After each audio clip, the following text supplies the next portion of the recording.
Good morning students. आज हम पढ़ेंगे क्लास 9th का चैप्टर 3 एटम्स एंड मॉलिक्यूल्स। इस चैप्टर में पढ़ेंगे हम कि एटम्स का आइडिया कहाँ से आया, एटम्स एंड मॉलिक्यूल्स एक्चुअल में होते क्या हैं and how are they formed. Ancient Indians and Greek philosophers have always wondered about the unknown and unseen form of matter. Matter की डिविजिबिलिटी का आइडिया नया नहीं है, वो हमेशा से ही रहा है। अराउंड 500 BC में फर्स्ट टाइम इंडिया में आइडिया दिया गया था कि matter can be divided into further smaller particles. Indian philosopher रहे थे महर्षि खंड, जिन्होंने ये पोस्टुलेट दिया था कि मैटर को, जिसे उन्होंने पदार्थ कहा था, तो पदार्थ को फर्दर डिवाइड किया जा सकता है स्मॉलर और स्मॉलर पार्टिकल्स में।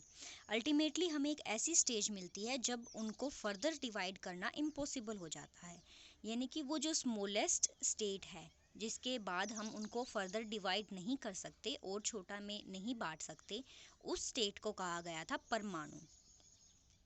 फिर एक और फिलोसोफर आए जिनका नाम था पकुदा कटायामा।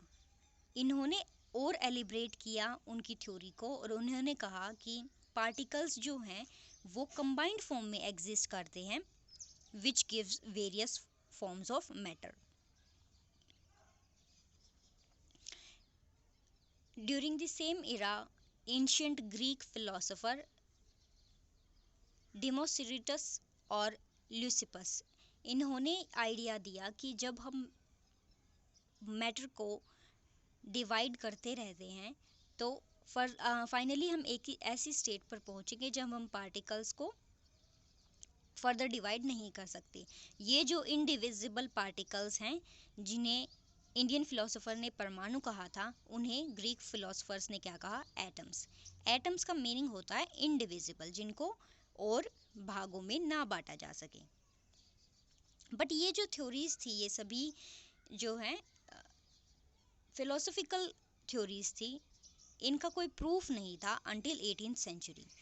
18th सेंचुरी में साइंटिस्ट ने रिकॉग्नाइज किया डिफरेंस एलिमेंट्स और कंपाउंड्स के बीच में, और वहीं से ये जो स्टडी थी ये और ज़्यादा इंटरेस्टिंग हो गई।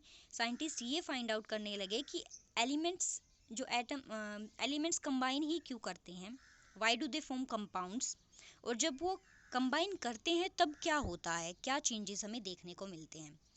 एंटोनी एल लेवोशियर, इन्होंने फाउंडेशन की थी लॉज ऑफ केमिकल कॉम्बिनेशंस की। दो लॉज हैं केमिकल कॉम्बिनेशंस के।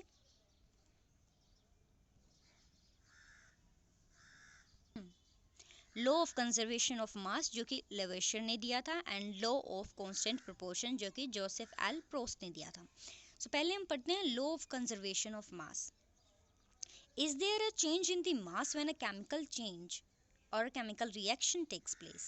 जब केमिकल रिएक्शन होती है क्या हमें मास में कोई चेंज देखने को मिलता है? The answer is no. Let's find out by an activity. हम दो तरीके के केमिकल्स ले रहे हैं, X एंड Y. X में हम ले रहे हैं copper sulphate, barium chloride, lead nitrate, and Y में हम ले रहे हैं sodium carbonate, sodium sulphate, sodium chloride. अब हम 5% ऑफ सॉल्यूशन प्रिपेयर करते हैं इन तीनों में से कोई भी एक चूज करके, X में भी और Y में भी, 10 ml ऑफ वाटर में। नाउ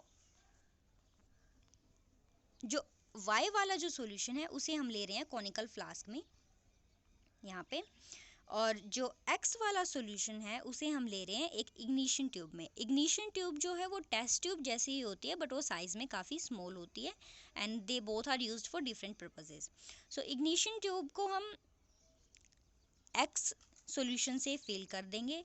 फिर हम कॉनिकल फ्लास्क के ऊपर एक कॉर्क लगा रहे हैं, और जो हमारा स्मॉल इग्निशन ट्यूब है उसे हम थ्रेड की हेल्प से कॉनिकल फ्लास्क में हैंग कर रहे हैं। नाउ हम कॉर्क क्यों यूज़ कर रहे हैं, क्योंकि जब भी कोई केमिकल रिएक्शन हैपन होती है तो स्टेट ऑफ चेंज भी हो सकती है। अगर स्टेट चेंज होगी सो कुछ जो हमारा मैटर है वो हो सकता है कि वो इवेपोरेट हो जाए और सराउंडिंग में हमारा एस्केप हो जाए।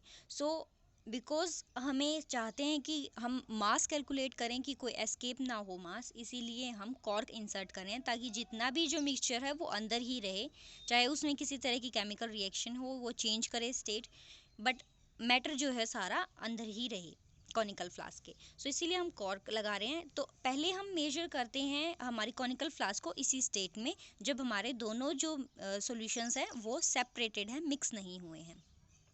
तो अभी तो इनके बीच में कोई रिएक्शन नहीं होगी, सो हम मेजर करेंगे मास कॉनिकल फ्लास्क का।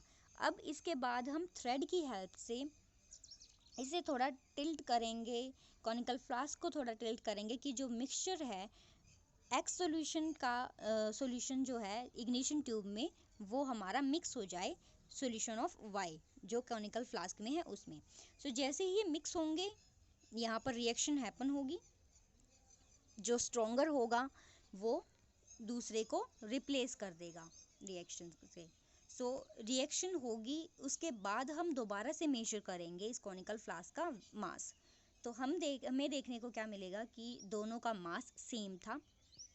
हो सकता है कुछ अमाउंट में एरर आ जाए because of loss of energy in form of heat और लाइट, सो बट वो मिनिमल होगा। तो हमारे पास जो मास होगा अप्रोक्सीमेटली सेम होगा before the reaction after the reaction. So यहाँ से आया law of conservation of mass which state that mass can neither be created nor be destroyed in a chemical reaction. कभी भी केमिकल रिएक्शन होगी तो मास ना तो क्रिएट होगा ना ही डिस्ट्रॉयड होगा, इट रिमेन्स द सेम।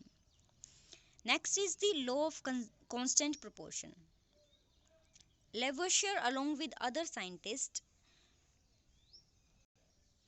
उन्होंने क्या नोट किया कि कंपाउंड्स जो है हमारे वो एक या एक से ज़्यादा एलिमेंट से बन सकते हैं, बट उनमें जो प्रोपोर्शन होती है एलिमेंट्स की वो हमेशा सेम रहती है। फॉर एग्जांपल अगर हम वाटर को देखें तो वाटर में रेशो अगर देखी जाए हाइड्रोजन एंड ऑक्सीजन की, वाटर का क्या फॉर्मूला होता है H2O, so 2 hydrogen and 1 oxygen. अब मास हाइड्रोजन का होता है 1 और ऑक्सीजन का मास कितना होता है 16। सो ये क्या हो जाएगा, मास की रेशो 2:16, सिंप्लीफाई करेंगे देन 1:8। सो मास रेशो जो है हमारी hydrogen to oxygen that is 1:8। अब हम कहीं से भी वाटर को ऑब्टेन करें, चाहे हम रिवर से करें, चाहे लेक से करें, पॉन्ड से करें या ग्राउंड वाटर लें, सभी में जो प्रोपोर्शन है, जो रेशो है मास की हाइड्रोजन और ऑक्सीजन की, वो सेम ही मिलेगी। सिमिलरली अगर आप अमोनिया का लो तो अमोनिया का क्या फॉर्मूला होता है NH3, एक नाइट्रोजन और 3 हाइड्रोजन। नाइट्रोजन का मास होता है 14, हाइड्रोजन का 1, सो 3 हाइड्रोजन है तो टोटल मास हो जाएगा 3। सो रेशो क्या होगी अमोनिया की 14:3। सो अब अगर हम अमोनिया को किसी भी सोर्स से ऑब्टेन करें तो उसमें भी कंपोजिशन जो थी एलिमेंट्स की वो सेम ही मिली, 14:3 में ही एग्जिस्ट करेगा। सो यहाँ से आया लॉ ऑफ कांस्टेंट प्रोपोर्शन, जिसके according in a chemical substance the elements are always present in a definite proportion of mass. यानी कि एक केमिकल सब्सटेंस में जो एलिमेंट्स हैं वो एक डेफिनाइट प्रोपोर्शन ऑफ मास में ही मिलेंगे। डेफिनाइट यानी कि वो चेंज नहीं होता, वेरिएबल नहीं है, वो एक स्थिर अमाउंट है, उतनी ही रेशो मिलेगी आपको। अब ये किसने दिया था, प्राउस्ट ने। इसके बाद थ्योरीज तो मिल गई बट एक प्रॉपर एक्सप्लेनेशन नहीं मिल पाई थी इन चीज़ों की। तब डेल्टन, जॉन डेल्टन जो एक ब्रिटिश केमिस्ट थे, उन्होंने कहा कि जो ये दो law of combination, chemical combination है हमारे, they are based upon the atom.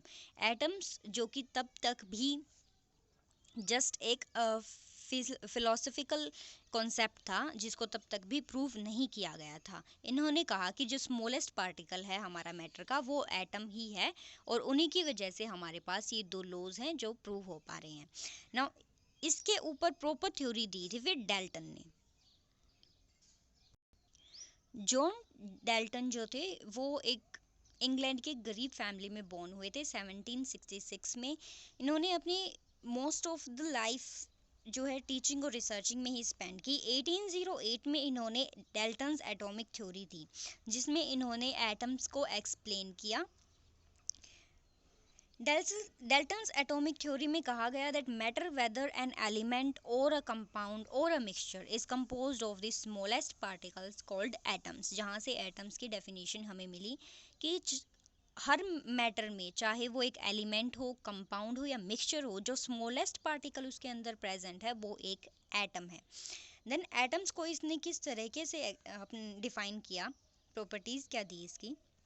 First जो पोस्टुलेट था इनकी थ्योरी का वो यही था that all matter is made up of tiny, very tiny particles called atoms which participate in a chemical reaction.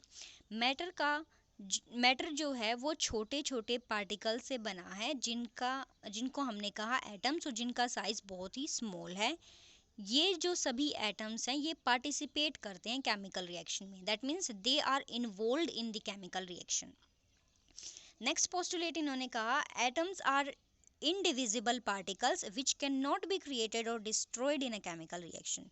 जैसे law of conservation of mass में कहा गया था that mass can neither be created not destroyed, इसी तरीके से atoms जो हैं वो इनडिविजिबल पार्टिकल्स हैं, उनको हम फर्दर डिवाइड नहीं कर सकते और ना तो इनको क्रिएट किया जा सकता है ना ही इनको डिस्ट्रॉय किया जा सकता है। ये सिर्फ चेंज हो सकते हैं,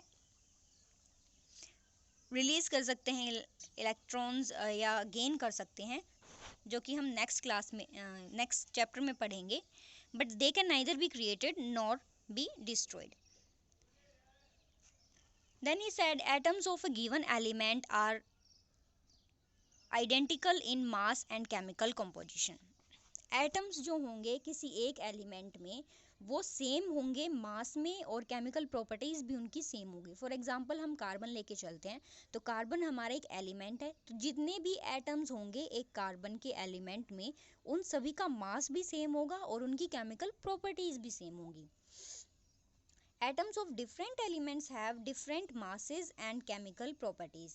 अगर हम डिफरेंट एलिमेंट्स को लेके चलें तो उनकी डिफरेंट मास होंगे और उनकी केमिकल प्रॉपर्टीज भी डिफरेंट होगी। फॉर एग्जांपल एक तरफ हम लेके चल रहे हैं कार्बन को, एक तरफ लेके चल रहे हैं ऑक्सीजन को, तो जो एटम्स होंगे कार्बन के और जो एटम होंगे ऑक्सीजन के, उन दोनों के मास में डिफरेंस होगा और उनकी केमिकल प्रॉपर्टीज भी डिफरेंट होंगी। Atoms combine in the ratio of small whole numbers to form compounds. Atoms जो हैं वो कंबाइन होके कंपाउंड्स बनाते हैं। अब जो रेशियो होगी जिसमें वो कंबाइन हो रहे हैं वो हमेशा एक होल नंबर होगी, ना वो फ्रैक्शन होगी ना वो डेसिमल होगी, it will always be a whole number. Whole numbers कौन से होते हैं? 1 2 3 4 5 6 एंड सो ऑन, ना फ्रैक्शन वाले ना डेसिमल वाले, only whole numbers. The relative number and kind of atoms are constant in a given compound. एक गिवन कंपाउंड है तो उसके अंदर जितने नंबर ऑफ एटम्स हैं और जिस तरीके के एटम्स प्रेजेंट हैं वो हमेशा सेम होंगे, दे आर ऑलवेज कांस्टेंट। अब इस स्टडी में हमें बताया गया, जो कि सेकंड पोस्टुलेट था डेल्टन थ्योरी का, that atoms are individual particles. But ये थ्योरी कम्प्लीटली सही नहीं है, atoms are not individual particles.